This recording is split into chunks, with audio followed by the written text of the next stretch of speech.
Well, good morning. My name is Victor Branch, and I'm chairman of the Richard Bland Committee of the Board of Visitors for the College of William and Mary. And today we're here for our committee hearing and meeting, and I welcome everyone. Thank you for joining us in this virtual Zoom setting. Let me get my talking points here.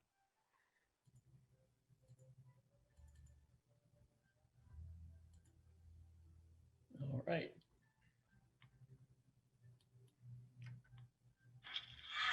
Technical difficulty here. Hold on a second.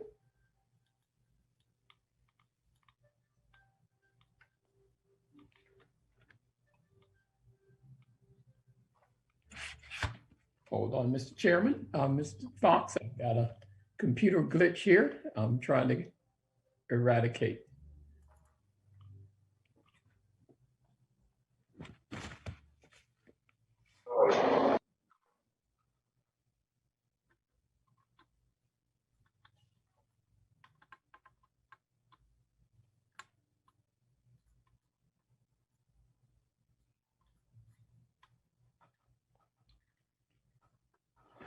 All right. Please note all audio should be muted for the board members and staff members who wish to participate. Please identify yourselves when you speak. Today, the Richard Bland Committee is meeting virtually in accordance with item 4-0-0.G of the 2020 Appropriations Act, which provides governing boards with the ability to hold meetings electronically without a quorum and present while the Commonwealth is under a state of emergency. We will hear from our great committee and all of our staff members for Richard Bland. We will start to hear from later in the meeting, but I would like to recognize two committee representatives for their service to Richard Bland College and the committee. Dr. Tiffany Birdsong is completing her second and final year as the faculty rep to our BC committee. I want to thank her for her service and dedication to the college and congratulate her on her pending promotion, which we will be voting on today, to the Director of Academics effective May 10th and Associate Professor of Psychology effective August 10th. Ms. Susan Moncure served as a student rep this year and does a remarkable job. Sarah will transfer to William and Mary this fall, and we wish her the best of luck in her future. Sarah, we look forward to seeing you in Williamsburg. Now, before I get the approval of the minutes, I'd like to see if Rector Littell had any remarks to share with us before we jump into our business meeting. Thank you, Mr. Chairman. I just wanted to express my congratulations to the Richard Bland team for getting us through another tough year. It's hard to believe that we're almost all the way through, but we are. But I know an incredible amount of work by the staff and faculty to get us to this point. I want to especially commend Chief Brown and all the people that worked on the, I can't remember what you call it, but the COVID task force. And you had many bumps in the road, but really kind of stayed focused on it. And I want to also congratulate the students for their resilience and perseverance, and also for honoring all the rules that we all established to make sure that we could get through this year. I mean, it is pretty remarkable when you think about our conversations last summer and really last spring, when we were thinking about, you know, the possibility of really serious interruption of our mission, of financial implications to both the institution and the students involved, and really everyone on this call and on the campus have done just such a remarkable job to make sure that that mission was delivered and kept our students on track. And so I do want to thank everyone for that, and especially for the other members of the board that aren't here, just express our appreciation for that. And I guess if we vote against Dr. Birdsong's new job, she'll get to stay on this committee. So no, that we won't do that. But thank you. And thank you, President Saito, for your leadership this year. Thank you, Mr. Chairman. Thank you, Mr. Rector. That's yeah, we'd like to keep her as much as possible, but not at that cost, right? But that's so true. Thank you. Now, we received your minutes in your package, and is there a motion to approve the minutes? So moved. It's been moved and second. Second. Awesome. All those in Second. favor say aye. That's All a those roll in call favor vote, say Mr. Chairman. Oh, So, that's right. You're going to do the roll call. been moved and seconded. Mr. Branch, Aye. Ms. Johnson, Aye.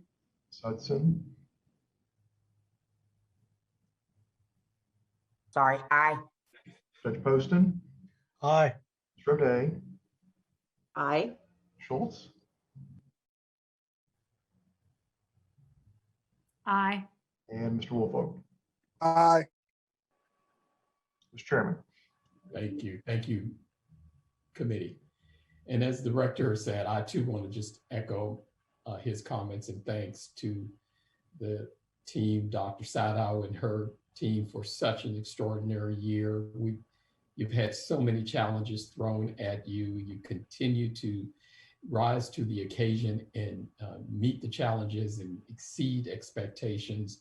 You deliver for the students first and foremost, and you deliver for each other. And we just cannot thank you enough for navigating these choppy waters and this unprecedented time that we continue to live through.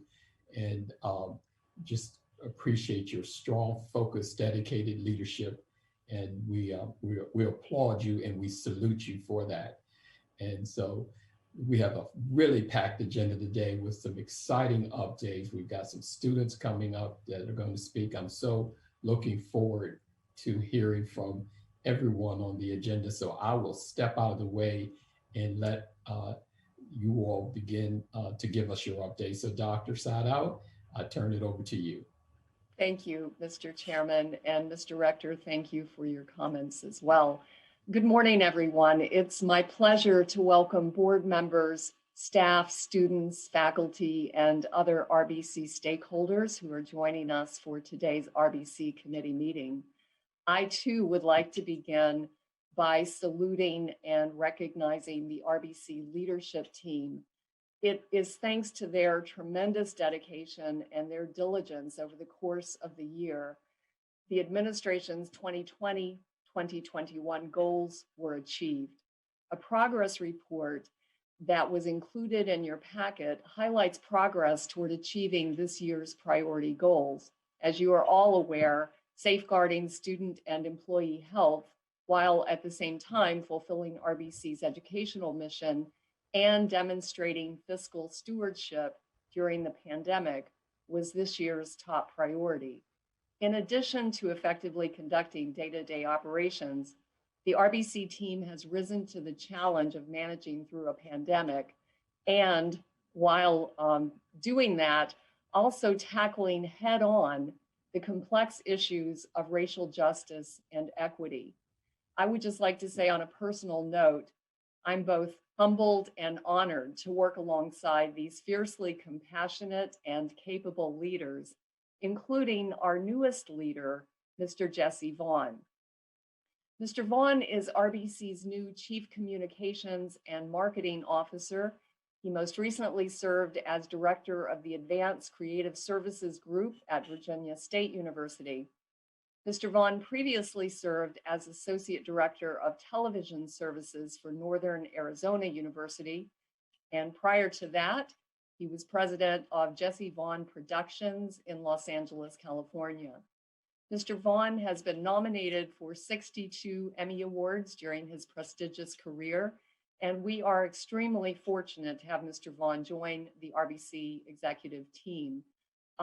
Mr. Vaughn, do you have any comments that you would like to make by way of introduction?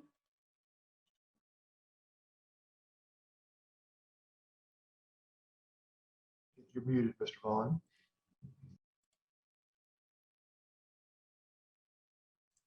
Okay, can you hear me now? Yes, first and foremost, I'm very honored to be at Richard Bland College of William and Mary. I live in Petersburg, so I was looking to make a change from my last position. And I was so happy that the college gave me an opportunity to stay in the area. I'm only 10 minutes away. And so I know a few people here. Victor, we've worked together before. So it's nice to see you. And I must say, I've only been here for a week. It's been an incredible experience. Everyone's been very nice, and it's a very professional atmosphere, and the morale is very optimistic. So I'm very honored to be here and excited to be able to be a part of your team. Thank you. Thanks, Jesse. Also, as has already been noted, joining the administrative team is Dr. Tiffany Birdsong, who will become Director of Academics, as our chairman said, effective May 10th. Dr. Birdsong is highly respected by faculty, administrators, and students alike. Over the course of her 5 years at RBC, she has distinguished herself as a gifted instructor and a talented academic leader. Students recognize Tiffany as the Faculty Excellence Award winner in her second year of teaching. Faculty elected her as Chair of Faculty Assembly in her third year at RBC. And last year, the Department of Social and Behavioral Sciences elected Dr. Birdsong as Department Chair. Of course, all of you are well aware that Tiffany was elected by her peers to serve as faculty representative to the Board of Visitors for the past 2 years. And many of you have shared with me over the course of that time how much you've enjoyed and appreciated Dr. Birdsong's contributions and her perspective. So we all look forward to working with Tiffany in her role as Director of Academics. Tiffany, I would invite you to, although we all know you, to make any comments you would like about this new role that you are taking on. Thank you, Dr. Saito, and thank you, members of the board and others joining us. I am very excited about this new position. Those remarks from Dr. Saito remind me how busy the last several years have been. And I think ultimately, including my work with the board, it's sort of culminating in this next step for me professionally. Looking forward to working with my colleagues in a new capacity. We have some really exciting new things going on, and looking forward to working more closely with Dr. Hart as provost as well. So thank you all, and I will have some time with you to share some other thoughts later on. Thank you. Thanks, Tiffany. Earlier this month, Provost Desenberg announced that she had accepted a position in the private sector and would be relocating to Arizona. For the sake of continuity and momentum, and in recognition of his excellent and innovative leadership over the last 13 years, I have appointed Dr. Tyler Hart as provost. Tyler began his higher education career at Richard Bland College in 2008 as financial aid coordinator. Since then, he has ably overseen several key areas of the college, including strategic planning, academic and institutional effectiveness, strategic enrollment management, and advancement. There are resolutions in your packet to appoint Mr. Vaughn, Dr. Birdsong, and Dr. Hart to their new roles, and I heartily support and endorse each of them. 5 outstanding RBC faculty members have been approved for academic promotion. These include Dr. Alice Henton, who will be promoted to Associate Professor of English, Dr. Vanessa Stout, who will be promoted to Associate Professor of Sociology, Dr. Eric Miller, who will be promoted to Associate Professor of Biology, Jenna Morrison, who will be promoted to Associate Professor of Sociology, and Dr. Tiffany Birdsong, who will be promoted to Associate Professor of Psychology. These professors are exemplary in the classroom. They are actively engaged on campus and also in our community. And they have each distinguished themselves as academic leaders. I enthusiastically recommend that you approve the resolution in your packet awarding rank promotion to Professors Henton, Stout, Miller, Morrison, and Birdsong.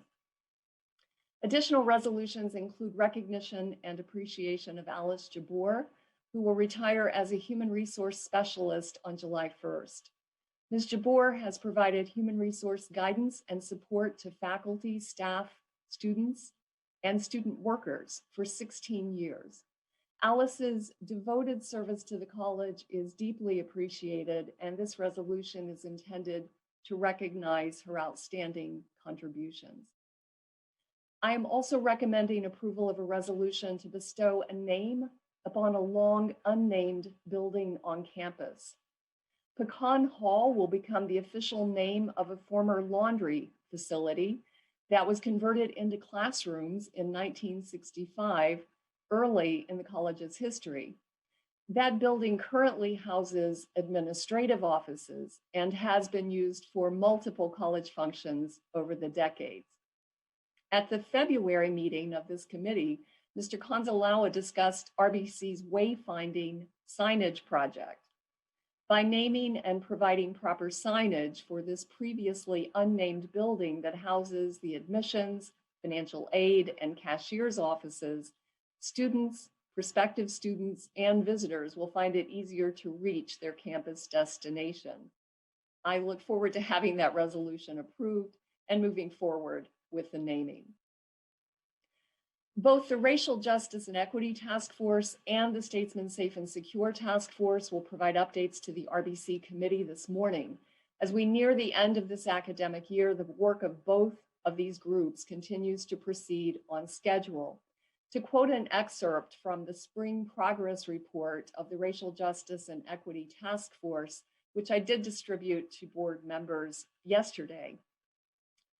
This is a quote: "Although colleges and universities have a checkered past when it comes to racial justice in the United States, they have also served as generators of knowledge, beacons of light, and symbols of hope for all people seeking to improve themselves, their communities, and ultimately their society. Therefore, it is imperative that academic institutions step forward to do their part in building capacity and creating systemic changes that model equality, equity, and inclusion in diverse learning and working spaces."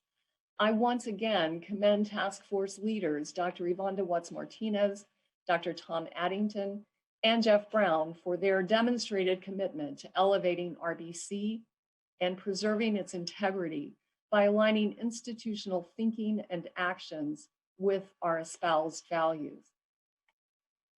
In a recent Richmond Times-Dispatch opinion piece that was submitted by the Council of Presidents entitled "It's Time for a Civic Revival," we note the sense of urgency among our students who hunger to be part of larger conversations about the future of our country. We acknowledge that even though we are all wearied by the pandemic, social inequities, and political violence, Virginia's colleges and universities are optimistic about the opportunity to lead a civic revival that reunites our society around both the rights and the responsibilities of an open and democratic society. As you will hear from Avonda and Tom, RBC faculty, staff, and students stand ready to engage with open minds, humility, interconnectedness, and a willing to learn and lead. President Rowe and I agreed in an MOU signed last May to continue piloting the Promise Scholars Program for 1 year. And that agreement extends through the 2021-2022 academic year.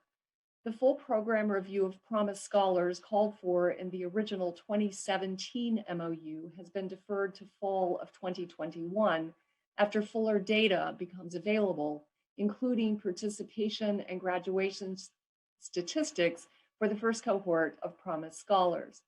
Later in our presentation, Dr. Tom Addington will provide an update on the Promise Scholars program. Again, this is a status report.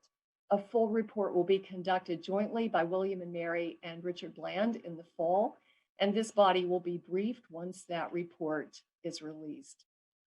In a few moments, Chief Business Officer Paul Edwards will present the FY22 operating budget and the accompanying tuition and fee schedule, which was also reviewed earlier this morning at a public hearing.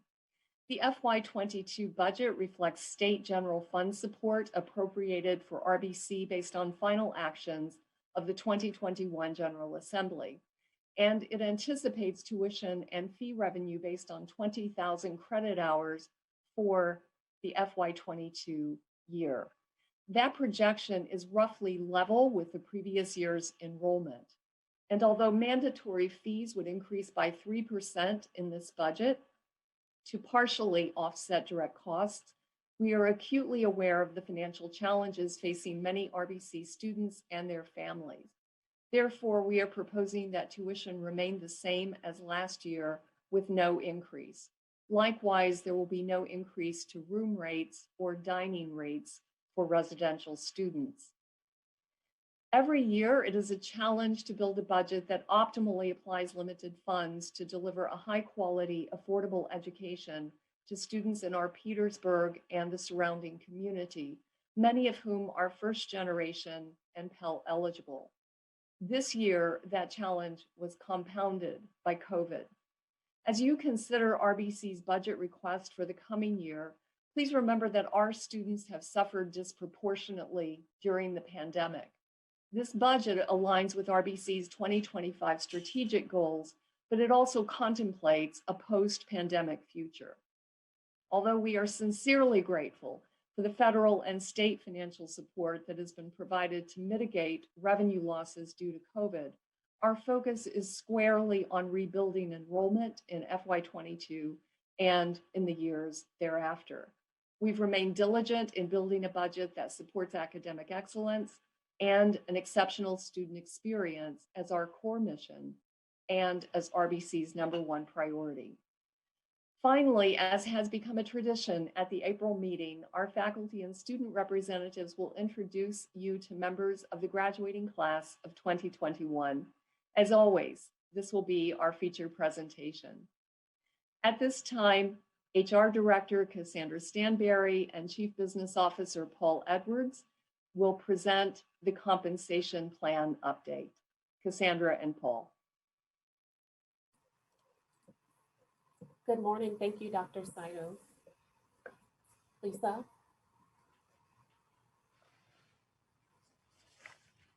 Thank you. Good morning, board members. You may recall that during our last fiscal year, the college partnered with Jennifer Atkins, owner of Strategic Compensation Solutions, to conduct a comprehensive salary analysis to address salary compression and pay equity issues across the college campus. Information collected during that time included salary ranges, actual salary averages, and position titles. The participants identified were 130 peer institutions from across the country.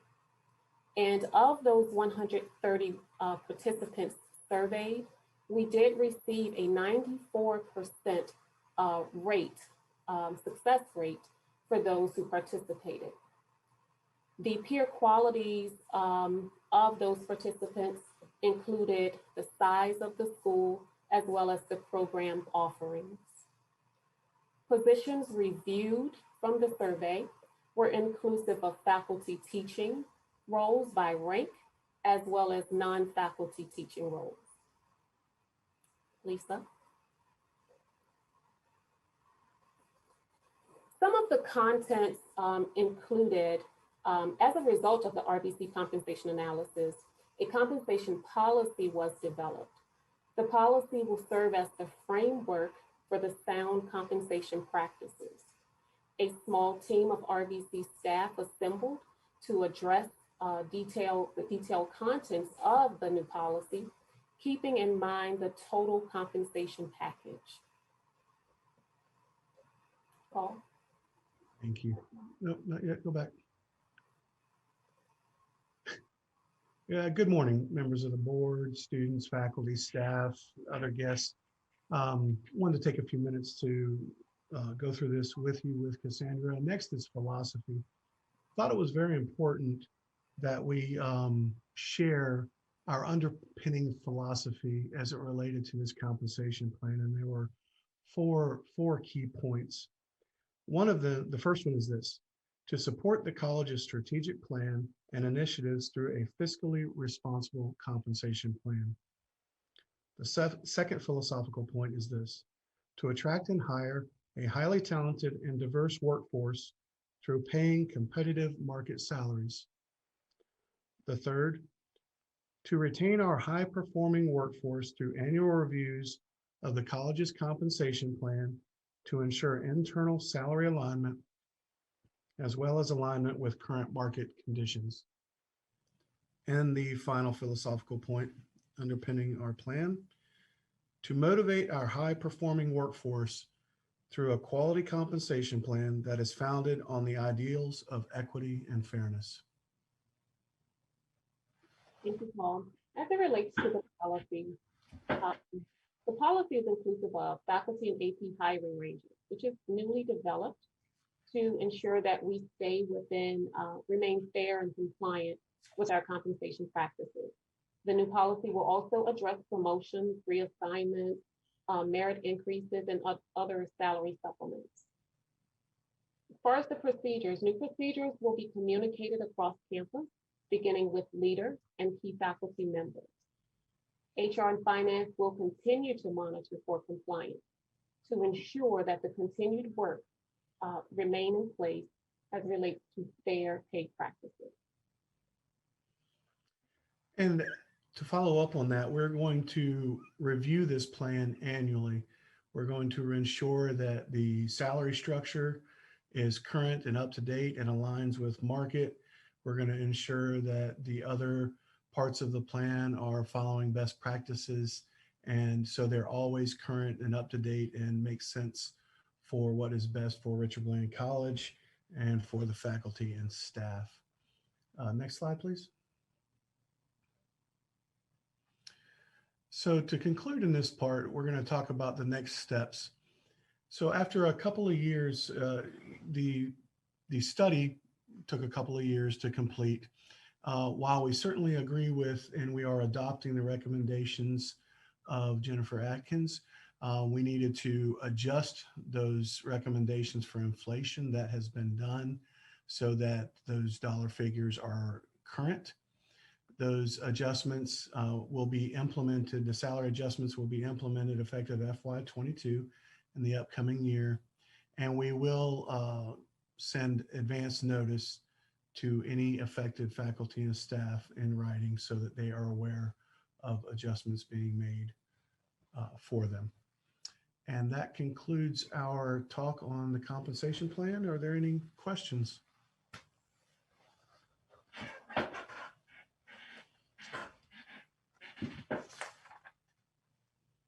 I would just like to express my appreciation to Paul and Cassandra. We have been working to align the market valuation with faculty salaries at Richard Bland College for the better part of 3 years. And so to have this plan finally implemented with the input of an external expert who did proper research, worked alongside and provided regular updates to our faculty.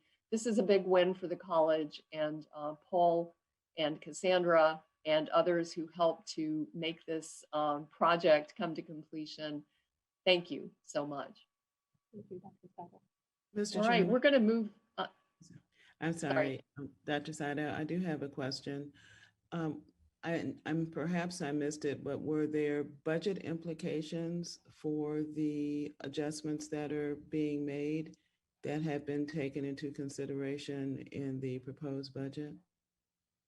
Yes, ma'am. We have considered all the effects of the compensation plan, and they are reflected within the budget you're going to hopefully approve today.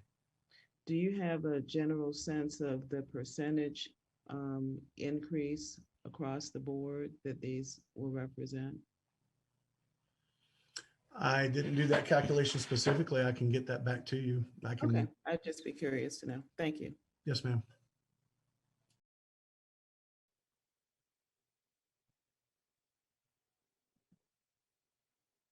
Okay, Jeff Brown will now present the Statesman Safe and Secure update. Thank you, Dr. Saito. Good morning, Chairman Branch and committee members and rector and fellow board members. Wanted to present to you some of the updates with the Safe and Secure plan. I think Lisa has a slide deck for me to speak from. I kind of wanted to point out the picture on this slide. It's a crystal ball. And I think all the COVID directors across the Commonwealth really wish they had that crystal ball to make best decisions for future operations. But not having it, we did the best we could with the committee and with the available information. We're going to return to a quote unquote normal operation for fall of 21. That means moving back to in-class instruction. We're going to undo the de-densification efforts. We're going to return to more of a pre-pandemic state in the classrooms and the academic buildings.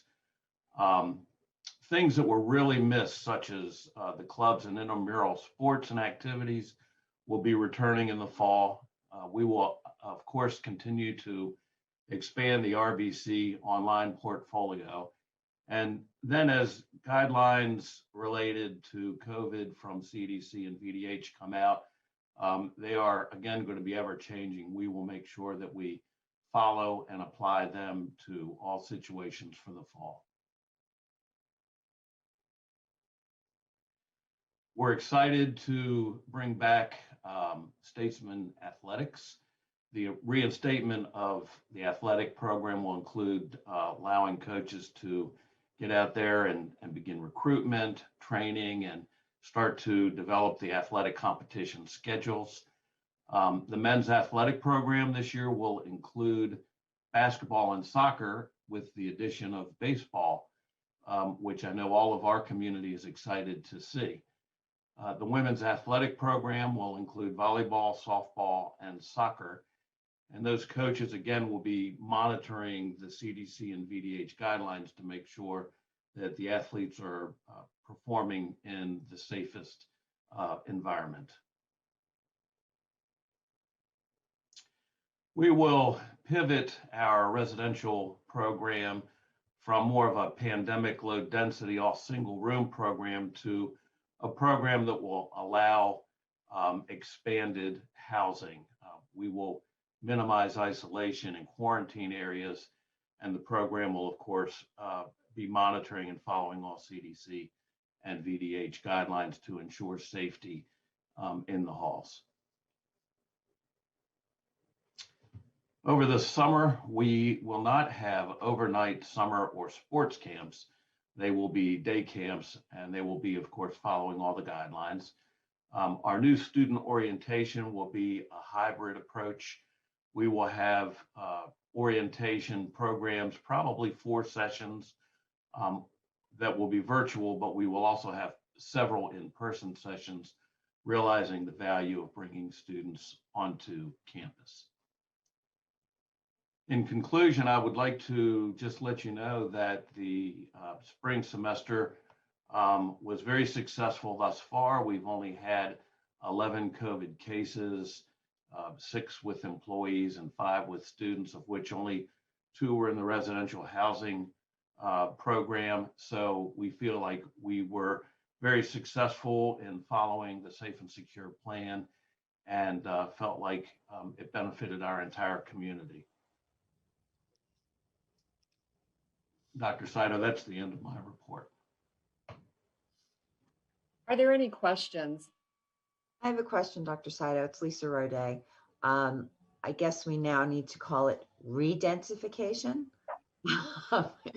When we re-densify the residence halls, are we contemplating or projecting a roughly what percentage of full residence halls in the new budget? Yes, ma'am. Right now we have about 100 students in the residence halls. I think we're going up to about 238. We'll have a section of housing that will allow doubles, and we'll still have single housing opportunities for students. Thank you. Lisa, if I could just add, this is in part to accommodate our athletics sports teams. Many of them do like to reside in proximity. They get up very early to practice. They are a true living, learning community. And so all of this went into the thinking about how we would both limit the numbers for safety, but at the same time, as Chief Brown said, at least move toward normalcy going into fall. So it's a tough balancing act, which I know you appreciate. Dr. Sato, are we requiring resident students to have a vaccination before coming back, or is that allowed? We are not, Mr. Chairman. We have observed as other colleges and universities have moved toward requirements around vaccination. At this point, that is not a requirement for residential students. I would tell you, however, it is a long road between here and fall startup. So conversations of the task force are ongoing, and I know that will be a very high priority topic as we move into August. Dr. Sato, it's Lisa again. But are we going to stick with our negative test plan before returning to campus? Like, will they be required to have a negative COVID test before they can move into the residence hall like we do on main campus? Jeff, I'm going to defer to you on that. We have not used testing, Lisa. That has not been part of our protocol, and I don't anticipate it being added as a protocol going forward. That's correct. We do not use testing for congregate housing.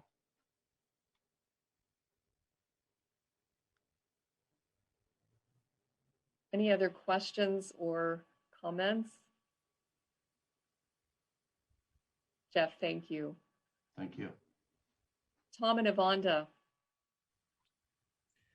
Good morning, members. Mr. Rector. I was just going to ask a question, and I don't need an answer now, but maybe at our retreat, one of the things I think is really important for us is to think about, what we've learned in the past, 16 months, and what do we want to take forward with us, right? I mean, you all have had a lot of well thought out approaches. Some of them didn't start out that way. They took a few turns to get to the right place, I think, in the whole country. And so I think, just as we go forward, one of the things I think we want to hear from this community are things that worked, things that might be better, whether it's, from a distance ed perspective, whether it's from, I think we learned a lot about how to be more inclusive in a very uninclusive, disinclusive, exclusive environment. So I think there's a whole bunch of things from safety to academics to campus living that would just be interesting to hear from you all what we want to take forward as we start to go back to normal, whatever that new normal is, as Chief Brown noted. So maybe that's just for our summer retreat or maybe our September meeting, but I would just sort of leave that with you, Dr. Saito. Thank you, sir. And sorry, Dr. Watts Martinez. It's okay. Good morning, everyone. Members of the board, Dr. Saito, thank you so much. As always, the Richard Bland College Racial Justice and Equity Task Force just wanted you to know how much we appreciate the kindness that you have extended all year long, the encouragement, the support of the diversity work and equity work happening on our campus. We were able to capture our work this semester through our spring report, which honed in on white allyship, what white allyship is, what it looks like in our society and also on our campus. And as stated in the last board meeting, this report included a spotlight of our faculty, staff, and administration, specifically the staff, who had already begun to demonstrate white allyship, but we're reminded of the work that they have done and how much we appreciate it. So we wanted to give them that acknowledgement and encourage that form of allyship to continue throughout our community. So we do have a lot to learn, but we are enthusiastic, even for resistance. But we're enthusiastic about continuing to build and create this wonderful framework, new framework on our campus. Data collection, as far as the data collection, this process is continuing. We have collected so far 56 TOCAR surveys and must acknowledge the members of the Office of Residence Life for their high level assistance and enthusiasm throughout this process. Again, the data collection process is continuing among the commuter and online students. So we definitely want that perspective. The final report is underway. We're very fortunate to be working with a consultant and project manager, Dr. Ednita Wright, who has high level expertise in DEI work. She will be taking a leading role in the analysis, along with Tom and myself, in the analysis and discussion portions of the report, and also play a wonderful role in recommending ways to create a platform around diversity and equity and inclusion at RBC. We're hoping for that lasting change with a meaningful impact in the space where we all feel seen, heard, and understood. The final report, as stated, is underway, and what has been determined was its organization to include an executive summary, a review of departmental models of support for our students, a presentation of results and analysis of results, discussions, conclusions, recommendations, and of course, appendices. April's program. April was a very interesting month. The task force hosted a People of Color Matter at RBC, Employees of Color Matter at RBC. This program was inspired by the concerns expressed during the listening sessions connected to the RJ&E Fall Exploration of Employees.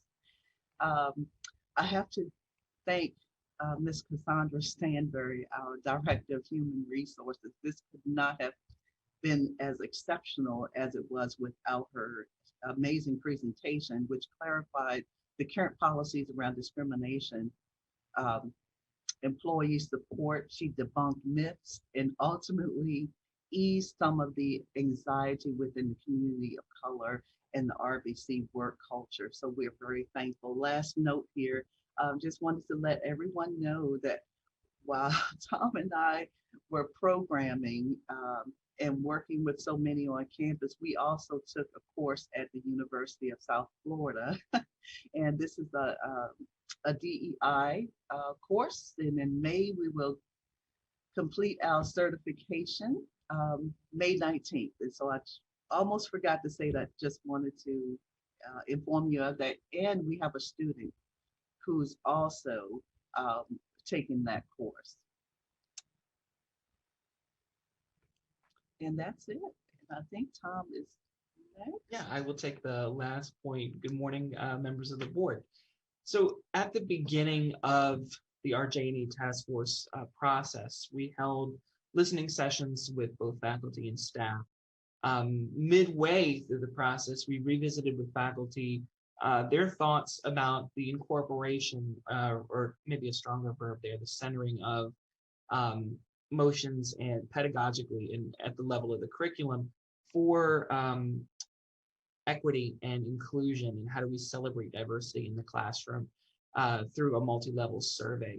And I will say, coming out of both of those and having done analysis on both of those streams of data, there is buy-in across the faculty for not just pedagogical changes, but curricular changes at Richard Bland College to center equity and inclusion? How does it become part of and growing out of the mission of the college itself, but also out of the tradition of liberal arts education at College of William and Mary? So we also just received a draft section of our final report from the faculty. It's a very thorough covering of ideas, thoughts, possible recommendations that they had to begin building out that framework. I think there's also some positive room, and it's an idea that's been circulating with the faculty for some time, of using and sort of situating a center for teaching and learning on the grounds of equity and inclusion in education. So the discussions around that are still very much ongoing, but I think we're in a very good place.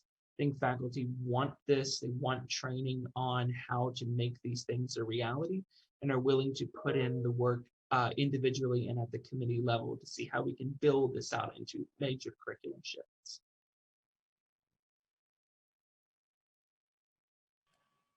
Tom, why don't you move right on in to the next section? Although let's pause for a moment just to see if there are questions or comments. And I do want to note, if you have not yet had a chance to read the spring progress report, I urge you to do that. There are, I think, sections A through G, and every single section is loaded with valuable information, but also inspiration. I think we all need inspiration at this point in time, and the work that this task force is doing and the ways in which, in particular, they are not only welcoming, but encouraging and pulling voices of a diverse group within our community and outside our community to inform an action plan that will be developed and submitted later this year. It's not like anything else I've seen. It is just the opposite of cookie cutter. And I just want to emphasize that the report really does suggest the great creativity that is occurring and the great commitment that is occurring on the part of our task force leaders and also the task force as a whole. Yeah, I would just echo that. I thought I would just skim it last night. It's not something you can skim. So I actually sat down and really focused on it.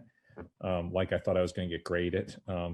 But I do have to say, as you noted, President Saito, it really is, each section has some really great stuff. And what I noticed, as you pointed out, is just the engagement of so many people in this process, including people that wouldn't normally be part of this process. And so I think that's going to be really, very helpful and will really have, long lasting impact as we go forward. So it's really quite substantive work, especially considering what this year has been like. So thank you very much for it. And I add to what the rector just said. I have been incredibly impressed with the fact that the faculty, and Tom mentioned this, that they're taking the time to do this extra coursework. I noted in the report that 19 faculty members representing 3 academic departments registered to complete the Duke Continuing Studies online. And with everything going on, truly, I think that it is remarkable what the faculty, staff, and frankly, students are doing. So thank you, duly noted. And Dr. Saito, I'd like to add my voice to the choir. I've been incredibly impressed from the beginning with the work of this committee and the systematic way in which they are approaching their work and the tremendous substance that is included. And I agree, it certainly does not feel in any way as if it's cookie cutter. It does feel as if it is the kind of work that will result in sustainable change. And that's what we want. I'm really impressed with the looking at the pedagogy to ensure that it is indeed inclusive, because I think that, when students are taking a class and they can hear about people who look like them, it makes a tremendous difference no matter what discipline they might be in. So I really do just commend the committee and appreciate the work that's gone into the spring report. Thank you so much. I really appreciate your emphasis on the pedagogical and curricular adjustments that are being contemplated.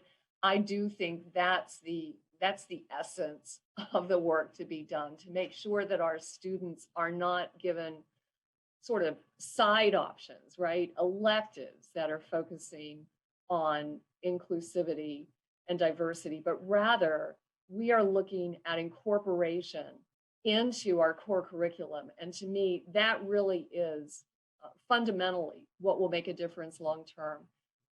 Thank you, Vice Chairman Johnson, for making that point. And thank you for including me in a choir. No choir has ever invited me in, so thank you. Okay, Tom, would you like to go ahead with the program, the Promise Scholars Program status report? Sure. So let's begin with an overview of the program to date. The Promise Scholars admit students with a 3.5 or higher GPA coming from high school, are Virginia residents, and that are Pell eligible. They complete an application that includes an essay portion that indicates their future plans at William & Mary, how this program will help them to achieve their personal and professional goals. They undergo an interview with myself and faculty representatives and are chosen within a window that ranges from April to August to be admitted into the program. While at Richard Bland, they complete their associate's degree with a cumulative GPA of 3.25 or higher, and they must maintain a 2.7 GPA average in the call courses taken at William & Mary. They also participate in the full honors program. They live, the first two cohorts of the Promise Scholars did live in Aspire Living and Learning Community.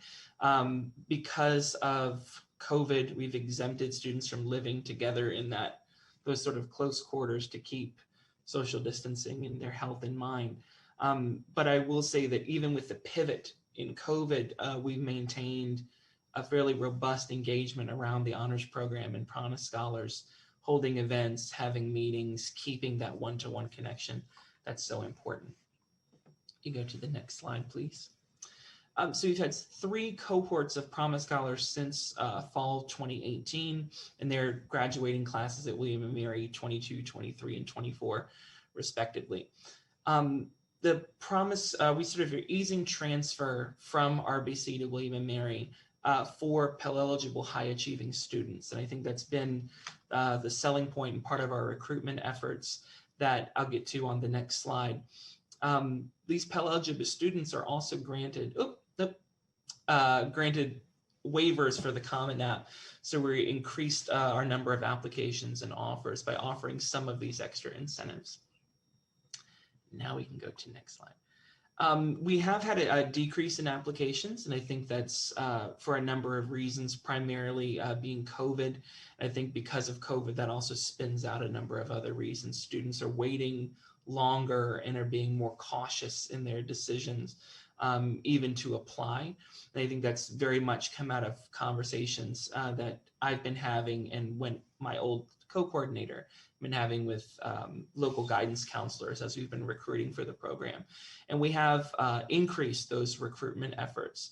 We've had Zoom sessions with RBC feeder high school guidance counselors, and those also include Richmond City Public Schools and through the Virginia Counselors Advising Corps. It's been a great resource. We got connected through to admissions. And in those conversations, we've indicated that, and it's one of the things that came out of these conversations, that counselors would have liked to know, are there spots that are being reserved or held for our students? And that might be a possible selling point. So those spots were being held at Richmond, Petersburg, and those high schools that are served by the Virginia College Advising Corps. We've also increased our letter and email campaigns, which just sort of lead us to the numbers that are on the next slide. These numbers as of this morning have gone up. We got 2 new applications in.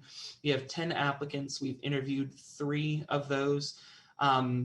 And then we have 2 more interviews coming up, so that should be 5.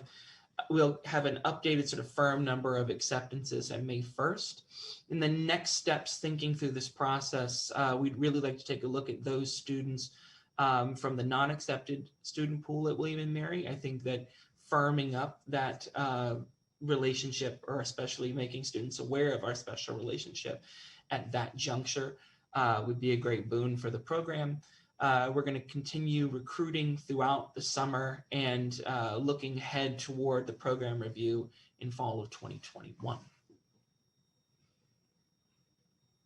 And that concludes, I think that was the last slide that I have. Any questions of Tom? I would just remind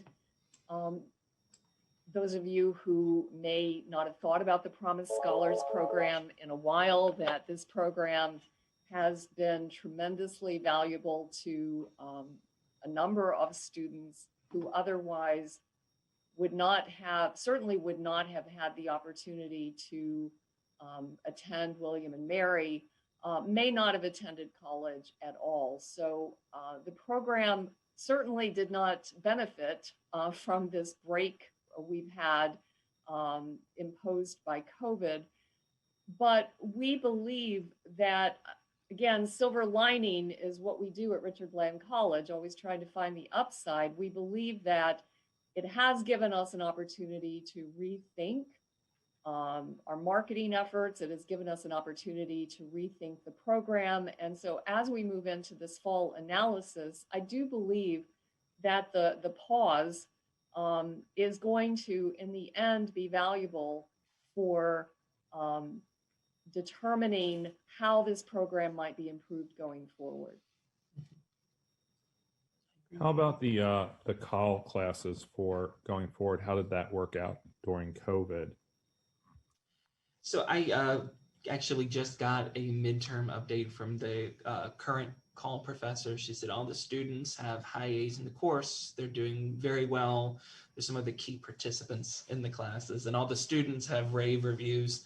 So I think even with the pivot to Zoom courses, there was initial hiccup, but I think that's evened out, and this particular group of Promise Scholars are handling the courses very well.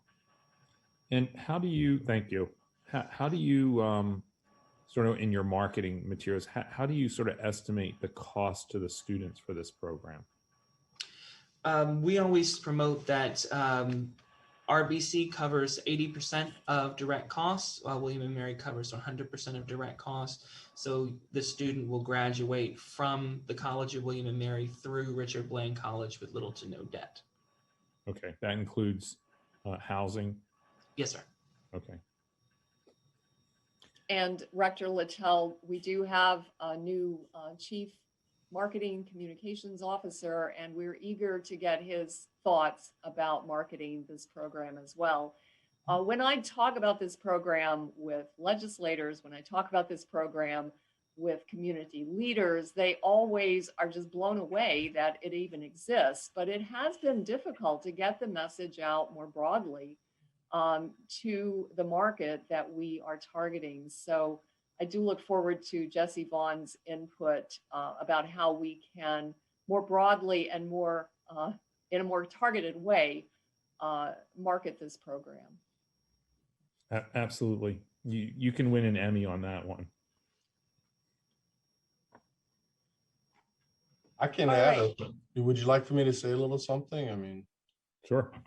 Well, I'm in the process. Obviously, I've just been here a week and I'm still being set up with my computer. Apple computers coming in actually today.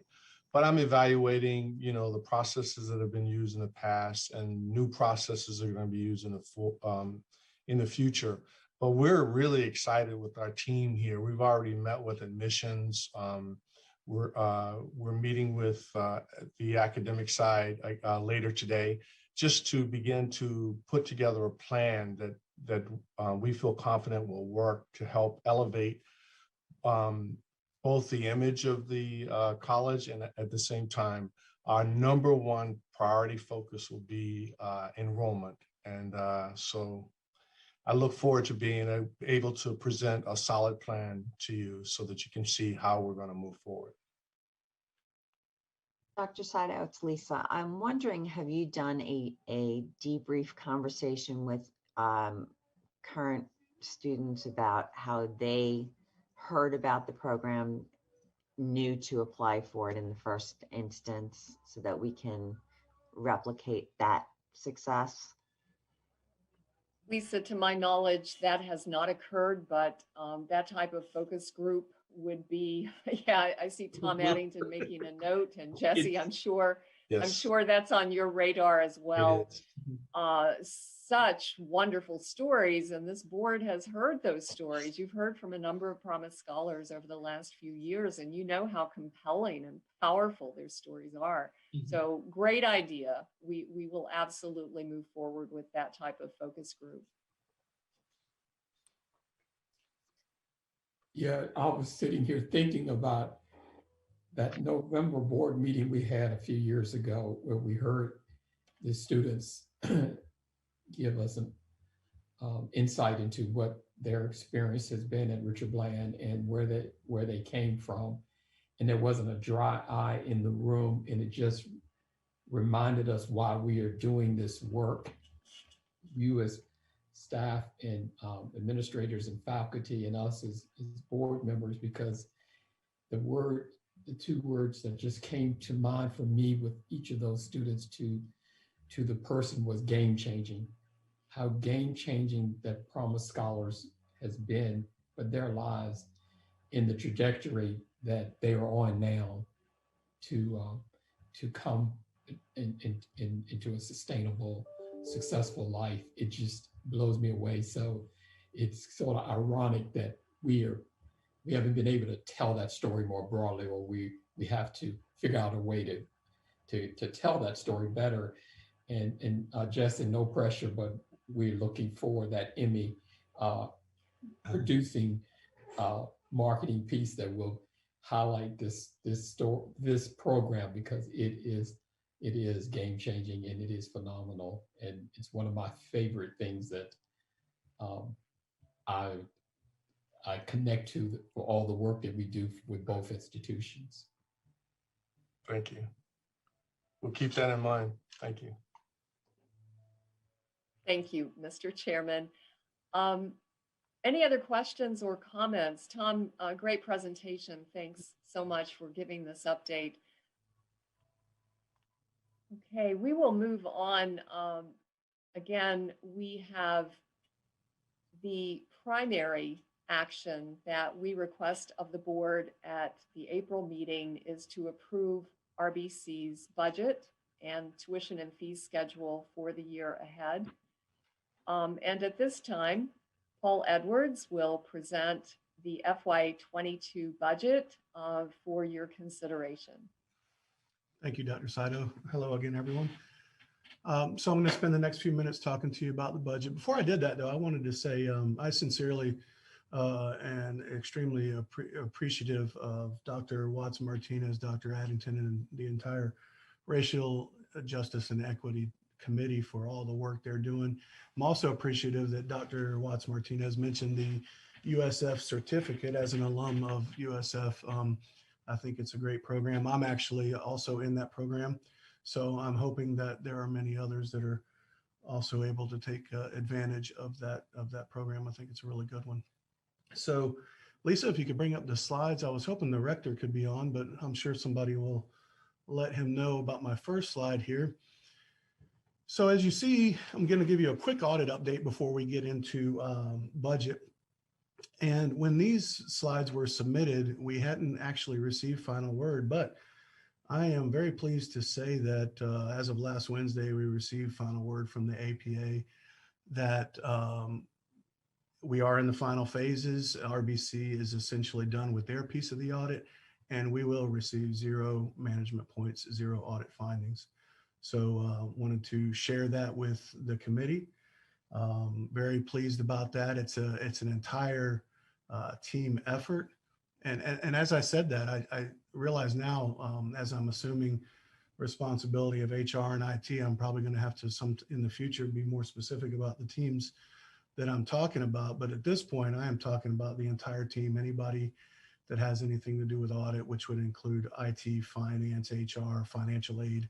Hoping I haven't forgotten a group, but it really goes to show what can be accomplished. And so I'm just pleased to share that with everyone. So we're going to roll right into budget, and we are presenting for your approval an FY22 budget that is balanced at just under $27 million. And as we look at that, we had several assumptions. Lisa, you can move forward, please. We had several assumptions, both on the revenue and on the expense side. Some assumptions that we considered when creating this budget as it relates to the revenue side is we are going to hold tuition steady at the current rates, so there will be a 0% increase in tuition. We are asking for a 3% increase in our mandatory fee, which is to partially offset some direct costs that I'll mention in a few moments. As Dr. Saito mentioned, our tuition and fee revenue is budgeted at 20,000 credit hours, which is fairly similar to where we are currently. We do need to keep in mind, though, our strategic enrollment management goal is 25,000 credit hours. Also, we have gone back to a split that is more resembling what was done previously. So what I mean is this: in FY20, we had 88% in person for our credit hours, and then online we were at 12%. Related to COVID, everything changed, as everyone's aware. So 38% was in person, whereas we had 62% online. And for the upcoming year, we are projecting that we should be at about 69% in person and 31% online. And that online is inclusive of our new RBC online program.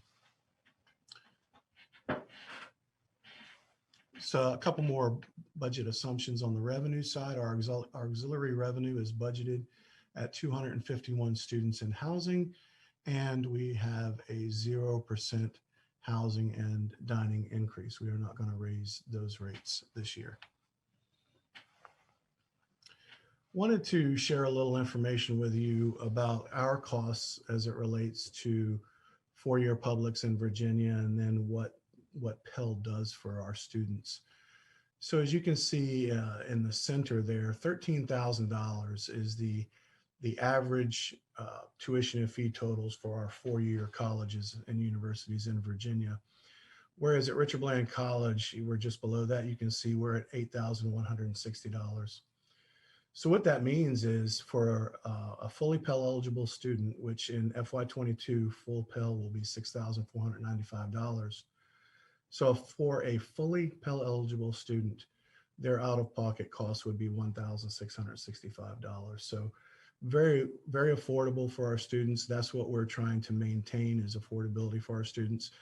And also, if any of our students are able to take advantage of any of the wonderful scholarships that our foundation offers, they typically offer around $300,000 a year in scholarships. If they're able to take advantage of those opportunities, of course, that would reduce their costs even further. Next slide, please.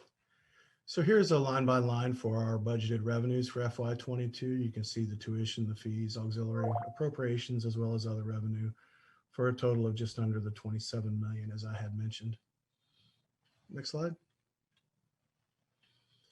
Here's a little snapshot, 2 years where we are currently, and then what we are expecting in the upcoming budget from the General Assembly and the governor.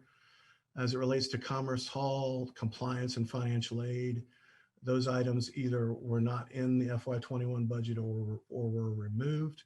We did get $1 million of affordability dollars to help for FY21.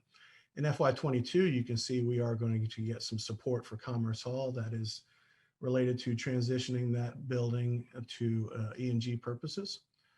And we're going to receive some additional compliance dollars as well as some additional financial aid dollars. And again, almost 1.2 million in affordability dollars. So this gives you a sense for what we are receiving in the current year and in the upcoming year from the General Assembly and the governor to the tune of about $3.1 million.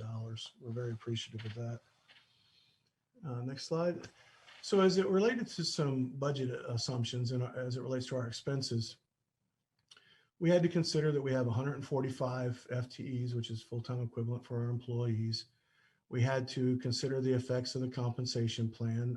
Now that we have completed that and we are making those adjustments in the upcoming year, we had to consider those effects. Oh, and Vice Chair Johnson, I wanted to go ahead and answer your question that you asked earlier. I was talking about an outstanding team a little while ago, and so Melissa Mahoney is one of those extremely talented team members that is on my team. And she was listening in and she heard your question, and before I could get down the hall to ask her about it, she said, I'm working on it. And so I have your answer. As it relates to the raises for those affected under the compensation plan, it's an average of 12% increase for those particular folks. And for as a percentage of our overall compensation, overall salary budget, it's right at 1%. So it's very negligible as it comes to the entire salary budget, but it is meaningful for those folks that are being adjusted at. And again, it's an average of about 12%. So I hope that answers your question, and let me know if you have any others if that didn't answer. No, it does. Thank you. All right, thank you. And then also something to consider was the 5% salary increase that the state is doing. Keep in mind, while they fund part of it, they do not fund all of it.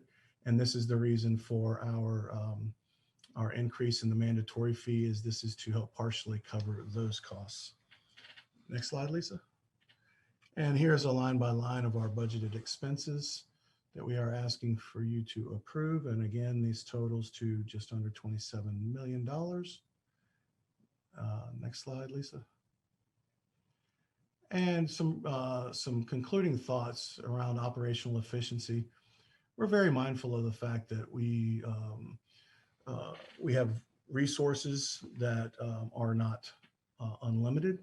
And so we have to really focus on things that are supportive of our strategic plan. And so in saying that, we are prioritizing mission critical spending, and some of those higher critical items that they would be prioritized at the top would be our RBC online program, our enrollment marketing, as well as process and student service improvements. We are working to reduce administrative costs where possible. This is being done through our structural reorganization that Dr. Saito has just done, or we're kind of finishing up now. Also, where possible, we will strategically outsource services. And then also RBC is working towards bringing up and implementing a shared services consortium. And then to finish up, we are definitely going to defer non-mission critical investments where we can. And this will also help with our operational efficiency. So to finish up, this is a snapshot of the budget that is in your packets that we're asking, and then the resolution that we are asking you to approve for FY22. So that concludes my remarks. Is there any questions that I can answer? Mr. Chairman, I have a question. Yes. Just with respect to the overarching goals that will contribute to your containment of costs, you mentioned outsourcing wherever feasible or appropriate. Are there particular areas of services that have already been identified for outsourcing, or is that simply you will recognize them as those opportunities appear? We have actually gotten down the road to some degree with outsourcing. The overall philosophy is that Richard Bland College is so small, we simply cannot have the expertise and the best practices in every functional areas. So most recently, we have outsourced records and registration. This has become much more of a digital process in a digital world. And therefore, we have contracted with a company out on the West Coast that has an extremely good process, good infrastructure for managing records and registration. And that is going very, very well. We've been in that partnership for about 6 months. We've had a couple of bumps, which you expect with this type of vendor relationship. But I would just say Cynthia, the meeting you attended of President's Council, you heard from this group and you heard both of us say that we have managed it as a partnership.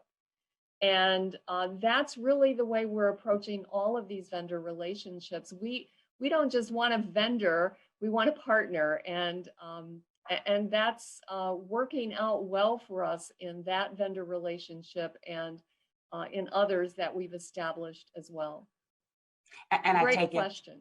And I take it, President Sadow, that that's an area too where you apply the equity lens in terms of diversifying vendors and increasing opportunities for minority and other participation in the business of providing education at RBC. Absolutely. And Paul Edwards and his team mind all of the procurement laws, make sure we're compliant. And so I know that his team does an outstanding job with that. Thank you. Thank you. Great question, Cynthia. Any other questions from board members? I want to just really take a moment and acknowledge and Paul, on behalf of the rector who could only be with us for the first hour, I know he's just ecstatic about the audit report. And I know when he sat in the chair of the Richard Bland Committee, he was working with Dr. Sadow to help find you and then put together that amazing team that we have assembled now to get the results that you just reported today. So we must pause and recognize what extraordinary work that is to get to this place. And kudos to you, Paul, and to your team for bringing it home like you have. And we salute you particularly for that work. Thank you very much. I sincerely appreciate it. Congratulations. And I know the team does too. And I know some of them are listening, and we just, yeah, thank you. I won't belabor the point. Thank you. Great job. Mr. Branch, that is the end of the administration's report. Great report, very comprehensive, very thoughtful, and we appreciate all the hard work that everyone is focused on and doing and delivering. So we so greatly appreciate it.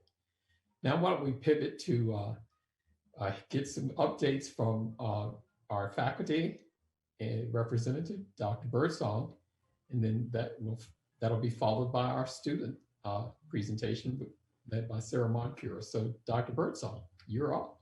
Thank you, Chairman. In my written report, I tried to highlight some of the ways in which faculty have really continued to step up to the plate in this last year. And I think what this year has kind of reminded me is that the human spirit is sort of remarkably resilient under pressure at times. And in the report, I highlighted some large initiatives that faculty and staff alike have taken on, one of which Dr. Schultz mentioned earlier, the Duke Online Learning Certificate. I'd like to publicly thank the administration for the support to allow us to get some professional development in this area as we've pivoted to more online learning in the last year. The Learner Success Lab, the American Council of Education, is supporting us in really looking at ways to optimize student success on campus. This is an all hands on deck process that we've been through, including faculty, staff, administrators, students in many capacities. And so I think despite a challenging year, it sort of allowed the faculty to really dig in into what's important, and with all of them really stepping up. What I would say, I think the only group that has stepped up more than the faculty are our students. I had the pleasure of having dinner with our student representative to the board last Monday. And I think just kind of getting that one-on-one time to really hear about what this last year has been like for students meant so much, and really just made me admire her and her fellow students even more. So before I hand this off to Sarah Moncure and our other students, I want to thank the board for the last 2 years of allowing me to join you. I'm grateful to the faculty for supporting me in this position. And as I move into the role of Director of Academics, you're not rid of me yet. I hope to be offering updates on some of the data-driven decision-making we'll be working on, and pedagogy shifts and racial justice and equity initiatives in the classroom and beyond. So with that, I will hand it over to our wonderful student representative to the board, Sarah Moncure. Thank you, Dr. Birdsong. Good morning. I'm Sarah Moncure. I am the student representative to the Board of Visitors. And so firstly, to be in my final address to the board, I would like to express my sincerest gratitude for this opportunity to participate in the Board of Visitors this school year as the student representative. Thank you all for being so patient and supportive of myself and the student body as we have navigated this year. Zoom meetings in particular, it has been an absolute pleasure working so closely with all of the student body, Dr. Saito, Dr. Birdsong, and the board. So thank you again to the members of the board and everyone else who has worked so hard to ensure that myself and my peers have had the opportunities and support provided by Richard Bland and William & Mary. As graduation draws near, in my written report, I wanted to take some time to highlight and celebrate some of the graduating students, all of whom exemplify the grace and resilience that I keep stressing that the student body and school as a whole really exemplify. I have spoken with my peers and been absolutely blown away by all of the interesting and diverse places and things they have in store after graduation. Today, I will expand further on my final student report as we hear from some of the wonderful students who will share a little bit about their experiences at RBC and how that has helped to shape their future plans. So before I introduce our student guests, I will begin, since I too am graduating shortly. As it is known, I am a Promise Scholar here at Richard Bland, so I'm currently awaiting acceptance to William & Mary, where I plan on majoring in international relations and continuing to pursue and refine that, hopefully in graduate school, focusing largely on peace building and mediations with the ultimate goal of working in diplomacy. Reflecting on my time at Richard Bland, I am immensely grateful for this opportunity, support, and space to build my academic plan, as it has really served as the basis of my journey in higher education. Graduation will be bittersweet, but I am incredibly proud of this school and the last 2 years I have spent here, and I'm so incredibly excited to pursue the life trajectory that I have been afforded to cultivate. So today we are joined by Nia Darasaw, Peter Gerges, and Sarah Mitchell. Nia, will you please introduce yourself? Hello, I'm Nia. I'd like to say that I'm so glad that I was able to spend the past 2 years at Richard Bland, whether it was on campus my first semester or online. Either way, I felt really included in classes with the faculty, and I've just really enjoyed my time. I plan on continuing my college career either at University of Richmond or at William & Mary, hopefully receiving acceptance from both of those next month.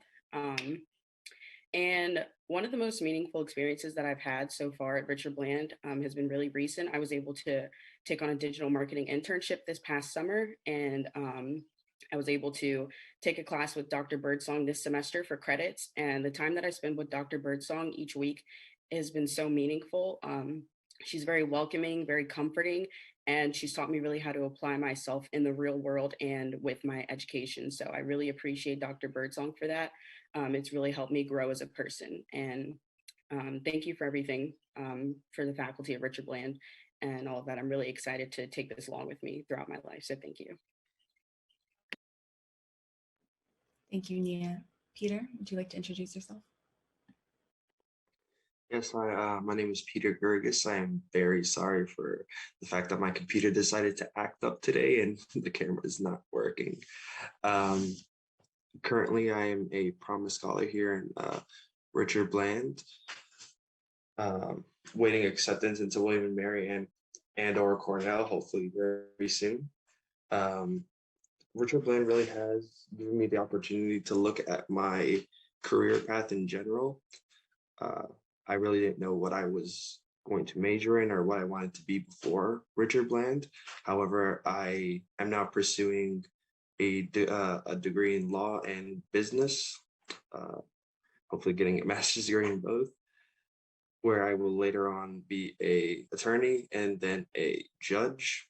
And I had this career plan because of the internships that I've been able to have both with Judge Cheek last summer and the upcoming one with Kirk Cox. Richard Bland really has given me the opportunity to find myself more. I really wasn't anticipating myself doing as much as I have been, both in clubs, activities. I really have been trying to jump in the water, so to speak, and get into more of the college life. And Richard Bland has really allowed me to do so. So I have a lot of gratitude for this school for that.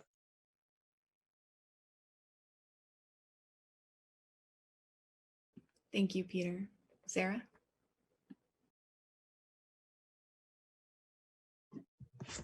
Hello, I'm Sarah Mitchell.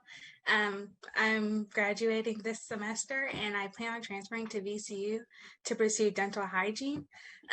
Richard Bland has really prepared me both academically and mentally for VCU. The faculty have been so helpful and so kind, and I'm just really thankful for my experiences here. I'm really ready to just dive into the medical field and just getting to talk to so many professors about their experiences, whether they were working in laboratories or veterinary hospitals. Like, it just made me really excited, just wanted to just help people, and it made me feel more secure and safe. And Richard Bland is the best school. I love it so much. I don't really want to go, but I'm really thankful for all the opportunities it's provided me, many scholarships and, many academic opportunities and friendships as well, which is really amazing. And I just love the school so much. Thank you all for letting me be here today. Sarah, would you mention that other members of your family have also attended Richard Bland? Yes, ma'am. I have 3 older sisters who have attended Richard Bland. I can't remember the exact years, I think around 2012. And just getting to hear their experiences made me really excited to attend. They would recommend professors to me, and they were absolutely right. They're just amazing. And I've been so thankful to have their guidance and just hearing just good advice. It was really thankful for, but they love the school so much. I still hear stories about their experiences today, funny lab jokes that I get to hear, and I even get to talk to professors that they remember, and I'm like, do you remember my sister? And they're like, oh my gosh, yes, how are they? And I get to tell them where they've been, and they have all taken so many opportunities outside of Richard Bland, and it's really inspiring to me, and I'm really thankful to have them in my life. Yeah, they just have been really a great support system, and I'm really glad that they recommended Richard Bland College to me. The Mitchell family, including Sarah's parents, have been just tremendous members of the Richard Bland community as well. I do want to note that they have volunteered for every move-in day that I can remember, Sarah. I know that's where I met you when you were a little younger, and your sisters were attending. So just a shout out to the Mitchell family. You guys have been part of Richard Bland for many, many years, and I look forward to seeing who comes after you. Thank you. Next is my brothers, and I'm really trying to coax them. I'm like, come on, it's gonna be a lot of fun. No, my entire family loves Richard Bland. We've all been very blessed to be a part of it, and I'm very thankful. Sadly, we couldn't participate in Movement Day this year. Hopefully next year, but we just love Richard Bland so much. It's seriously the greatest school ever. Thank you.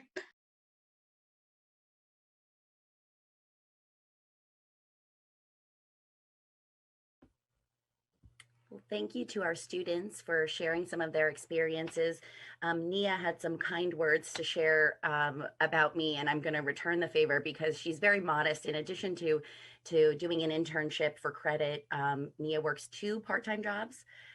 She also has maintained a great GPA, and as part of her independent study class with me this semester, she's had various chats with professionals in New York City, largely because that's where I had some connections, and she's really represented herself and RBC on a larger scale in meetings with some sports management executives and market research folks. So I just wanted to also highlight that.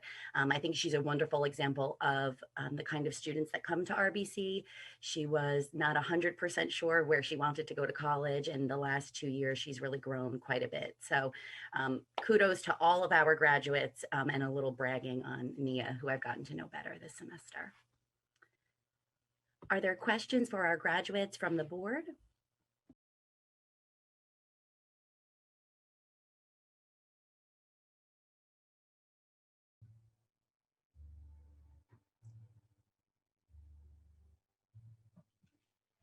No questions, but I certainly want to say congratulations to all of you and best wishes. And if there's anything at all that I can ever do for you, please let me know. Thank you. Peter, you will want to make note of Ms. Hudson. She is an attorney, was the Assistant Attorney General, has a lot of connections. So I would just say, as you pursue your legal and judicial career, Ms. Hudson is certainly a good name to keep in mind. Yeah, I would just second what Cynthia said. You guys have had a different experience than others before you due to COVID and to the quarantine. And I think we're all committed to making sure that we're supportive of you as you grow in career. And because we haven't been able to take the opportunity to be in the same room with you and spend a lot of time with you for the most part, I would urge all of you to reach out and to take advantage. I think we all want to be helpful to you and all are your biggest supporters. You know, so if you reach out, we're here for you.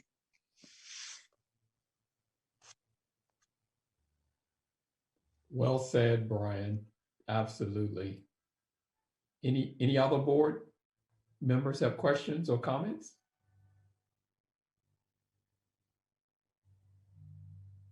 Sarah, Mitchell, I want you to know that you're rivaling the Branch family as far as generations or siblings coming to Richard Bland. So we'll have to arm wrestle for if we ever change the name of Richard Bland, will it be the Mitchell University or the Branch University? But we're going to keep pushing people and directing them towards Richard Bland because it is a phenomenal experience once you taste the water and the pecans there. Absolutely. Sarah Moncure, we have really appreciated your leadership and your involvement with this committee and with the board. You've just been the example of grace under fire and pressure, and your leadership has just been extraordinary.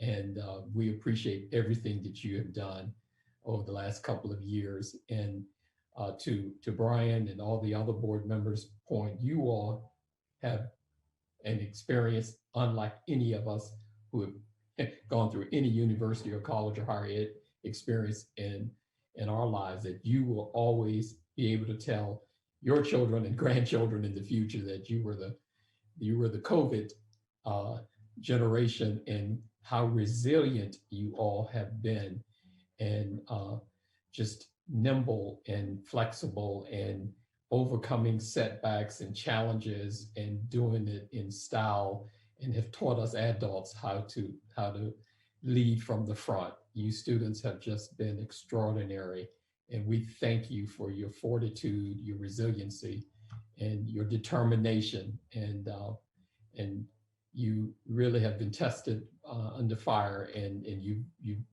rose to the occasion and met those tests. And we applaud you for what you've done. And you remind us why we do this work. It's a pleasure because of people like you. So as you matriculate to William & Mary or Cornell or VCU or whatever university you may land next, don't forget about Richard Bland, and to bring others through who are deserving of this great institution, its size, its intimacy, its dedicated, committed faculty and staff who want to see your success, and help us just keep building that pipeline of future statesmen, so that we can always have a good crop of students like yourselves at Richard Bland College. It's that's the paying it forward opportunity that you can give to Richard Bland. That would be a gift that will live in infamy. So thank you, and we applaud you.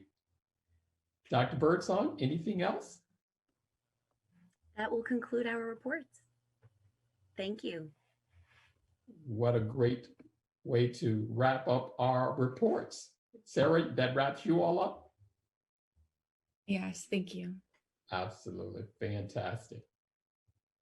Mr. Chairman, I'll just note you do have some resolutions to approve, but I would, for the members of the board and President Saito, assuming that we are back to some normalcy towards the end of September, when the board meets, we'll have an opportunity, the board will, to honor Tiffany and Sarah at that time here on campus in Williamsburg as retiring members of the board. So let's do hope that we're back to at least some level of normalcy by the end of September. Absolutely, Mr. Fox. Fingers crossed.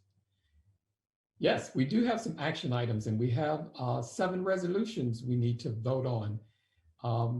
Is it permissible to vote on them in a block, Mr. Fox, or do we have to go through each? You can vote as a block. I maybe would suggest taking resolutions in 1 and 2 as the budget and tuition proposals separately. Just do those together, and then maybe the rest as a block. That sounds like a great suggestion. Is there a motion to vote on and approve resolutions 1 and 2, budget, operating budget proposal, and FY22 tuition and fees as one block? Mr. Chair. Second. All right, it's been moved in second. Mr. Branch? Aye. Ms. Johnson? Aye. Ms. Hudson? Aye. Judge Poston? Aye. Ms. Roday? Aye. Ms. Schultz? Aye. And Mr. Woolfolk? Aye. Excellent. Chairman, those 2 are approved. You now have resolutions 3 through 7 before you. Is there a motion to approve resolutions 3 through 7 in one block? And I move that we approve resolutions 3 through 7 as a block. Second. been moved in second. Mr. Branch? Aye. Ms. Johnson? Aye. Ms. Hudson? Aye. Judge Poston? Aye. Ms. Roday? Aye. Dr. Schultz? Aye. Mr. Woolfolk? Aye. Fantastic. And I just like to point out, isn't it ironic that we finally have a building on the campus of Richard Bland named Pecan? Has that been lost on anybody besides? It's long overdue, Dr. Sato. Yeah, we have to recognize the nuts, right? Since you have one chairing the committee now, you probably should. I was referencing my office. Fantastic. Any old business to discuss? All right, then this committee of the Richard Bland College of the College of William and Mary has finished ahead of schedule with a very large agenda that we went through very judiciously, and everybody was so engaged, and we appreciate that. Thank you for your participation today, and we look forward to seeing the other board members at our William and Mary Board of Visitors meeting at the end of this week. Thank you all, and this committee of the Richard Bland College stands adjourned. Thank you.